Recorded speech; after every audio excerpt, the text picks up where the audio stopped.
Ассалаумағалейкум, әлеуметтік желі қолданушылар. Бұл Түркістан облысы Сарыағаш ауданы, Көктерек елді мекені.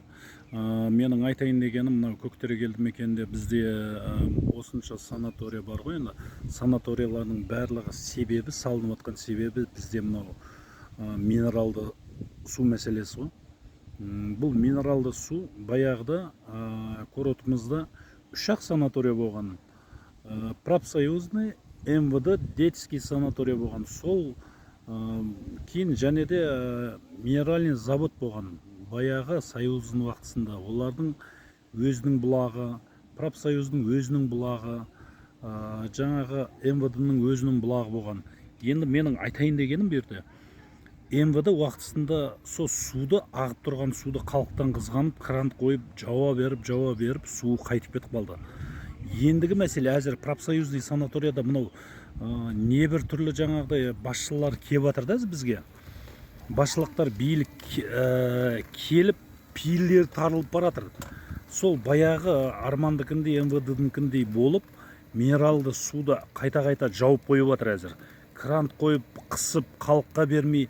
Бұл Құдайдың берген суы ертең осы жауа беріп, су қайтып кетіп қалса не істейді екен?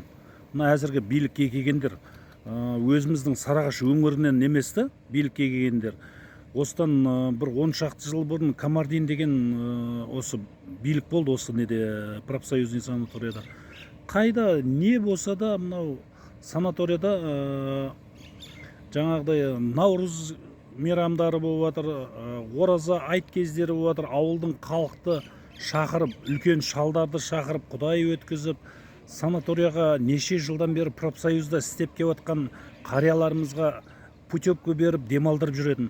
Жоқ, әзіргі билік, мынау көшеден қаңғып келген билік, тек қана қалтасын толтыруға келген берге.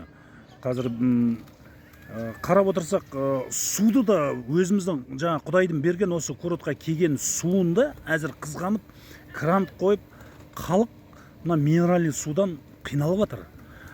Постоянно ағып тұратын союз уақытысында шалжырап, ешқандай кран болмайтын бір үлкен тұрбадан ағып тұратын су. Қазір ондай су жоқ, барлық жерге кран қойып тастаған. Сол мәселені Қасым-Жомарт Тоқаев Кемелұлынан осы мәселені шешіп берсек, біздің өзіміздің Сарыағашқа, өзіміздің профсоюзный санаторияларға жаны ашыр, өзіміздің Сарыағаш өңірдің адамдарын қойсаңыздар. Ол көшеден қаңғырып келген билік керек емес бізге. Ол келіп, тек қана өзінің қалтасын, өзінің жағдайын ойлап отыр. Халықты ойлап отырған жоқ, өзінің қалтасын ойлап отыр. Қасым-Жомарт Тоқаев Кемелұлынан өтінерміз, профсоюзный санаторияға келіп жатқан директорлерді өзіміздің жанашыр ауданымыздан қойсаңыздар.